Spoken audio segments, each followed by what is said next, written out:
Welcome to the MLS Show. It's that time of the week again. I am joined by Chris Pajak. He's been hiding. I have, mate. For a week. Well, he's just, to be honest, he's just been busy. He's been very busy. Went over to the US as well, of course, which you all watched his interviews there. We will talk about Chris's New York City in a bit, but it's the results show, so let's kick off with the first game of the weekend. It ended Chicago Fire 2, DC United 2. This one for Evertonians and Scousers was a big one because Rob Vincent scored his first MLS goal. He actually put DC ahead. David Accam scored what I think was the best goal of the game to put Chicago 2-1 ahead before Bobby Boswell equalised in injury time, as MLS always has those injury time goals, Chris. It's mad though, isn't it, the way that it just keeps going. Like, you can't obviously watch all the games, so you watch highlights here and there where you can, and the highlights are like 2 minutes into like a 4-minute package we get, don't we?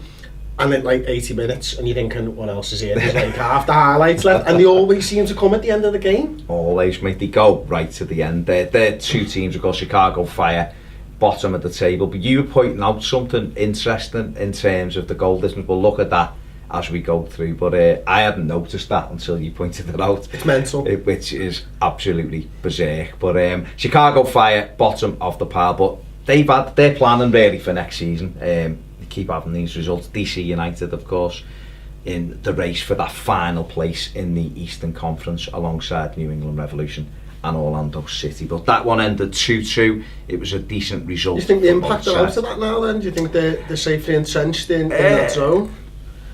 No, with 2 points, with the 4 points aren't they adrift. They're having a bit of a nightmare, Montreal, to be honest. Orlando City beat them 4-1 there last week. We're going to talk about Revolution going there this week. They need another win, at least. Obviously, they've got 5 games to go. They're only 4 points ahead. Who knows? It's tough, isn't it? It's this end of the season. This is how your team reacts come this end of the season, isn't it? Now? This is it. Well, let's talk about Montreal Impact, because they played host to New England Revolution. Went behind in the opening minute. Kai Kamara with a trademark header. Kellen Rowe made it 2-0 before DDA got himself in with a penalty kick. Missed one against Orlando City the other week. Kellen Rowe tied it up for didn't put the game beyond Montreal, but a heavy home defeat. I mean, DDA Drogba, 39, still scoring goals, Chris. It's mad, isn't it? Because he's that type of striker. Even when he was at the Premier League, when he first signed, there was only a few people who really knew him from his time in France, weren't there? Yeah. And he never really had the pace of like a Thierry Henry or anything like that, but he had that physicality. Yeah. And you know, when you're built like Didier Drogba, that can go on for a long time. Think of not in the same way, but how long was Teddy Sheringham playing at the top level for? Yeah. Players who don't have that pace and don't lose a yard of pace, they just gain experience, and that experience makes them better sometimes towards the end of the career than the early parts of it. I'm not saying Didier Drogba's as good as he was. I actually don't think that's the case, but he can still do a very good job. You know, he's experienced so much in football. And there'll be players in that team, Montreal Impact, who are learning from Didier Drogba. So it's not just what he does on the field, but it's what he can do off the field as well. And he wants to win. He's always wanted to win. And that drive and determination, hopefully for Montreal Impact, will sort of see them over the line and see them get into the playoff stages. Definitely. I mean, I think he's into double figures again. He's certainly an impact player for them, for Impact. But they do need at least a win. I probably need maybe 2. Orlando City 4 points behind them. But having Drogba, he can do that. He can turn a game on. He done it last year. He got 12 in 14 near the end last year and took them right the way through the playoffs. Almost got to the final. So, but they need him very, very quickly. New England Revolution closed that. You know, these 3 Revs, DC and Orlando City, vying for that place. Like you said, Impact are now pulled in because look, there's just 2 points between the Revs and them. They've been strange, New England Revolution, this season, because Kai Kamara went there. I mean, you done a video just after he left with the arguments over the penalty, and he actually messaged us. And did he? He messaged. I didn't show you because he wasn't too happy with when we said grow up. He wasn't pleased. I'll show you in a bit.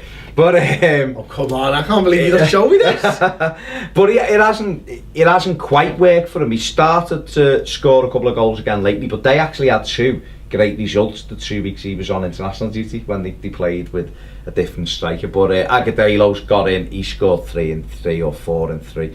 But the Revs lost the US Open Cup final last Thursday to Dallas. Dallas, yeah. You know, that was the Agudelo again. He put them ahead, and it just at times they play some nice football, but they're too open. But you know, moving away from that Open Cup, because we'll talk about that when we talk about Dallas. They were back on the game at the weekend and they got themselves into that final playoff place. So if they can get that momentum going, Kai Kamara can keep it going, they can get their place sorted as we move forward. I think the one thing from those three teams there is that I think if I'm right in saying that the Revs have one more home game left than the other two. The other two I think have 2 at home and 3 away from home, and you know they've all got pretty poor away records. You look at, I think it might even be the Revs that have lost like, what is it? They've drawn 9 games. Is that right? Oh no, it's DC United. They've won 1 away from home, lost 5 and drawn 9. They've all got terrible away records. So having that extra home game for DC United could be a massive thing for them going down the stretch. Like, it is interesting. I mean, between the 3 teams, they've won 5 of the away games. You know, both Orlando City and New England Revolution have won 2, and DC have only won 1. So you're right. It's going to spin on that. The home form and where they go from there. Moving on to Seattle Sounders against Vancouver Whitecaps. This one, very, very tight game. It's that man again though, isn't it? It is. Jordan Morris, man, 5 times this season he's now got the winning goal, hasn't he? He's broke the rookie record for that. I think it was Kyle Larin, wasn't it, your man, who had that 4 times last season. And you know, good players pop up at good moments during games and they can turn it. You know, it's not about scoring like the 3rd goal in a 3-0 victory, is it? It's about getting that winning goal. And what a ball in. What a ball in. Like, and then he just wants it more. Beats his man, scores the header, like, and that's what you want to see from a young kid. It's that sort of drive and determination, and if he can do that in game situations and he's got that outside of football as well and he wants to succeed all the time, he'll go on to be a top player. Definitely. I mean, he's doing really well. The ball in was by Ladero, who's been different class. I mean, you were watching a couple of his highlights before and likened them to Santi Cazorla, the way he is on the ball, but he's been absolutely brilliant. He came in when Siggy Schmidt had gone around that time and he's give Seattle that big boost. Just quickly, Clint Dempsey's had a couple of problems with his heart, but it looks as though, or a regular heartbeat rather, not his heart, it looks as though he's back in training and moving forward. Well, that's good. Again, you're talking about players, and you know, we're getting to the business end of the season, and you want your best players there. You want players who've been there and done it and seen it before, like, and having Dempsey there now, or Dempsey back soon, is definitely going to help them on the way, isn't it? Oh, definitely. I mean, they're still gonna, you know, they've got 6 games to play, haven't they? They're 5 points behind Sporting Kansas City, 6 behind Portland Timbers, but they have got 2 games in hand on them. So if they were to win the 2 games in hand, it takes them into the playoff positions and it knocks one of those 2 sides out. So Seattle are going to have to go some, they're going to have to get that momentum going, and you're right, they're going to need the likes of Clint Dempsey to get them over the line. And again, it's, you know, that Seattle Sounders, their home support's brilliant, isn't it? Yeah. You know, fantastic. And if they've got 3 games left at home, it's about how their fans can affect the football now, and can their fans just drive them on into those playoff positions. And I hope so, because Seattle's a footballing town that I love from the NFL as well. I love the way the Seahawks have been built and stuff like that, and I love the way that their fans get behind there. So I mean, you've seen those posters, haven't you, where it's good, we're going to make noise in this end, so get involved basically, and all that. And that's great. That's what you want to see from football fans, and them as a town, they just get it. And I love that. You can buy into that, like. Yeah, most definitely. They are incredible. Moving on, Portland Timbers against Philadelphia Union. This one finished Portland Timbers 2, Philadelphia Union 1. A tight game. Diego Valeri puts Portland ahead in the 46th minute. Darren Matter not giving the ball up, cutting it across, and Valeri, who's a top player for Portland, putting them ahead. But then straight away, Philly went down the other end of the pitch, and Chris Pontius just lashes one home from there. It's so just MLS. Inside the box. It's just so MLS, isn't it? Score, still celebrating. Down the other end, goal. Concentrate. Goal. It's basic stuff though. I don't think it happens in MLS, mate. There's that concentration dips as we see most weeks. It's just crazy because it just does my head in as a football fan. That's the worst time to concede. But isn't that the best of MLS as well? Isn't that what makes it entertaining? It's good to watch from a neutral point of view. Of course it is, yeah. From somebody who's just watching games because they love footy, it's brilliant to watch. But as a fan of that team, to see those frustrations and to see them do the same things week in, week out and not learn from it, it's infuriating. Yeah, totally agree. But, you know, Portland went forward again. It was 5 or 6 minutes later. Darren Mattocks again, who had a big impact in this game, put the ball in, and Fernando Adi put the ball in the back of the net. And held on for a big win for Portland. Looking at the standings there over in the Western Conference, Portland Timbers in that 5th spot on 41 points. Haven't won away from home though. Terrible from the champs. Look at the home form, 11 home wins on the road. It's not good. The road. You need to be able to win if you want to get somewhere at the end of the business end of the season, don't you? When you're getting into the playoffs, you're not going to get home draws every week. No. You need to be able to win. We're so far into this league campaign now that you're like, have you still not won away from home? You're the defending champions, you know what I mean? Sort yourselves out. That's probably gonna be the reason why they won't win it this year. Or sorry, if they're to go back-to-back MLS Cups, they're going to have to do something they've not done all season, and that is go on the road and get a result. Philadelphia Union, they were fantastic. Ped jinxed them. Actually, no, he didn't jinx them. He didn't jinx them. What he done was, he called it, to be fair. He said, I think they'll have a bit of a bump. And they have had a bit of a bump, but they're still, I mean, they're in 4th spot, 7 points ahead of DC United. They've done enough, I think, Philadelphia, because they're strong enough at home. So they've had 8 home wins, they're strong enough to get there, but they need to pick their momentum up as we move forward. Moving on to a game that I was up very late watching. So what, your team? Yeah. I mean, this is an all-inclusive MLS show. You know, my mate's a Columbus Crew fan.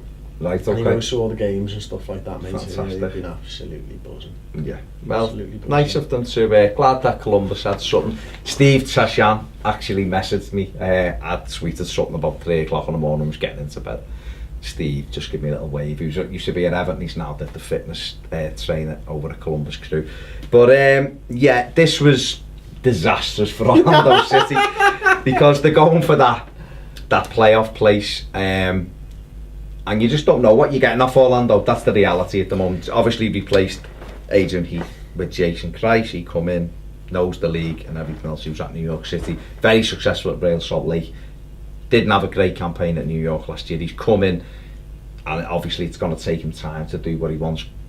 But I had a little bit of an issue with him last year at New York City for not trying to tighten that defence up or get it organised. He's still having it. I know you can only work with what you've got, but Orlando are wide open. They went to Montreal kind of 10 days ago, won 4-1, outstanding display. Went to Galaxy last Sunday, got spanked with really poor amateurish defending.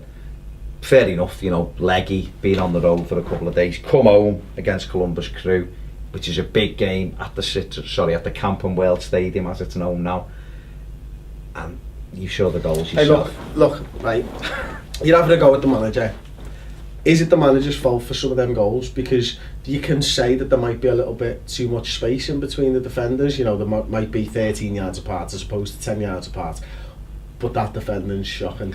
And that's not the manager who's doing that. That's the centre-backs and that's the full-backs and that's them not chasing down players. You know, when you get to it, and they basically scored the same goal twice.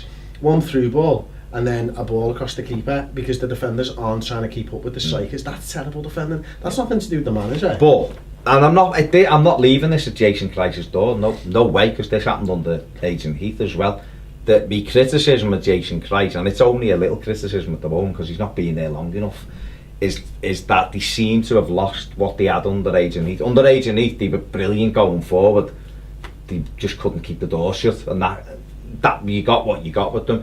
At the moment, they've lost a bit of sparkle going forward, and they can't keep the door shut either. And he's got to quickly find that balance. Whether it's right, they'll be brilliant going forward and can't keep the door shut because that's all you are until I can get better players. That's fine. I'll live with that. But when we're losing, I'd rather them So you think is it a case that he's taken one step back to go two forwards and we're just in the step back right now, or do you think he's got it in him to actually be Orlando's manager and prove on what he did there? It's a tough one because, like I said, at Real Salt Lake, they were brilliant. He had that really, really good side. That's why he got the New York City job. Well, you know, with a big new fancy franchise, he got given the job. It was just New York didn't pull up any trees last year. People said they felt he was treated a bit harshly. Maybe he was, I don't know. He's got to be given time here to get in. This isn't, you know, he probably needs an off season with Orlando. He needs to bring a couple of defenders in, but organisation, Chris, you should be able to organise. You might go in as a manager of a side and you got 4 defenders who you don't really fancy. The first thing you do is you get them defending deep, get them working with, you know. Columbus Crew's biggest threat is Ola Kamara, who's pacey. So you don't hold the high line. Don't hold the high line. Exactly. And you look, they were beaten on that a couple of times, weren't they? And I mean, that's the problem. Pure sweaty goals. they are pure sweaty goals, and it must be so frustrating for an Orlando fan like yourself to sit through that, because that's terrible defending. But that's not just. I don't think you agreed. You can't pin all the blame on the manager. No, like, he's got to address that very quickly, because one of the things that you can do is, and we see this in the Premier League all the time, is when teams are in relegation battles, they change the manager and they start looking to get a new manager, and the first thing they do is then become hard to beat. And then you try and pick up goals here and there. Like, now, I'm not sure, I'm not seeing enough of Orlando to be able to tell you, but you worry that with him trying to do that, it's a team game at the end of the day. Are you putting the brakes on that attacking fluidity that you're talking about? And that's the balance act that he's got at the minute. And the problem again is that you're fighting for a playoff place. Now's not the time to be messing around with this type of stuff, and you almost would rather have kept Heath in to just continue what you're doing, because you've got a chance. You know, if you can keep those goals coming in, you can outscore them, and that's the problem. But they've made the decision, and they'll live and die by that decision. Yeah, well, that's it. I mean, I just think he needs to encourage that attacking play, because they've got Larin, Kaka, Kevin Molino, who've all got goals in them. He's got Rivas to come off the bench. They're just still too soft down the middle, and it's something he needs to address. They had a nightmare. The biggest problem for me, very quickly, the 2 fullbacks. Luke Bowden was stretched. Kevin Alston on the other side isn't good enough for me, and that's an area where he needs Rafa Ramos back as quick as he can. They need to address that area very quickly. But you know, full credit to Columbus Crew. They were near the bottom of the table. They come in and they spanked them, and a 4-1 win. Larin scored a fantastic goal, probably the best goal of the night, although Ola Kamara. See, even that, they get back to 3-1, have a bit of pressure, and 1 ball, and they're running through again with the goalie. You know, I'm a Liverpool fan first and foremost. I've seen teams that give away easy goals too often, and I know how frustrating it is when like Liverpool have to work so hard to score goals, and they have to be perfect, and they have to be 26 passes, or it's got to be a 35-yarder, and what we do at the back is just gift goals away. And it never seems to be the other way around. We never seem to get goals gifted to us, and that's what Orlando are doing there, man. They're just giving people a head start, and you can't do that at the top level. No, not if you're chasing that playoff place.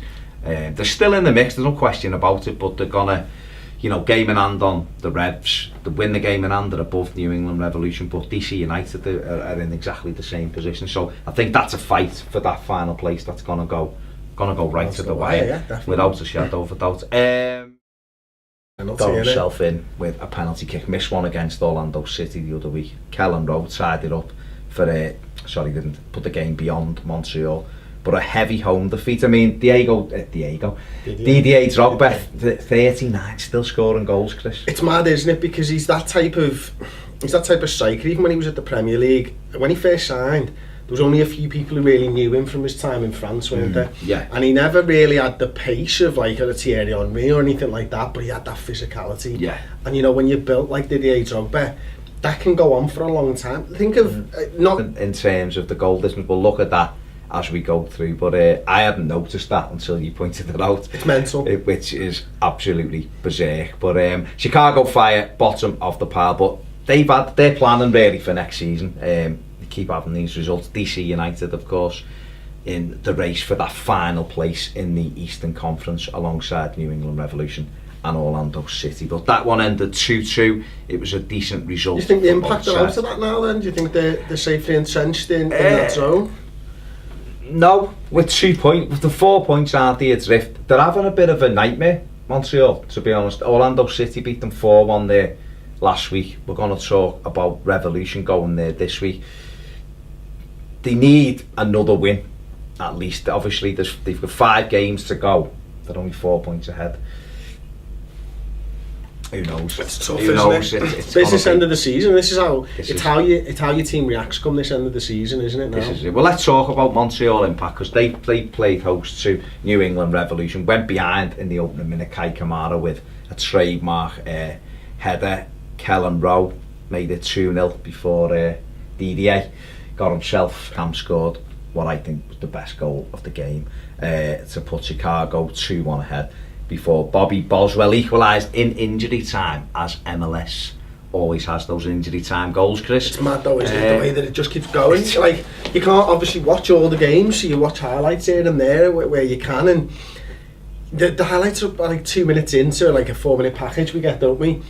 And then like 80 minutes, and you're thinking, what else is here? There's like half the highlights left, and they always seem to come at the end of the game. Always, mate. They go right to the end. They're 2 teams, of course, Chicago Fire, bottom of the table. But you were pointing out something interesting. Welcome to the MLS Show. It's that time of the week again. I am joined by Chris Pajak. He's been hiding. I have, mate. For a week. Well, he's just, wild. To be honest, he's just been busy. He's been Happens. Very busy. Went over to the US as well, of course, which you all watched his interviews there.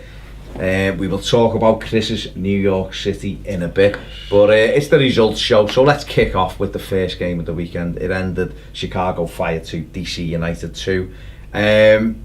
This one for Evertonians and Scousers was a big one, because Rob Vincent scored his first MLS goal. He actually put DC ahead. David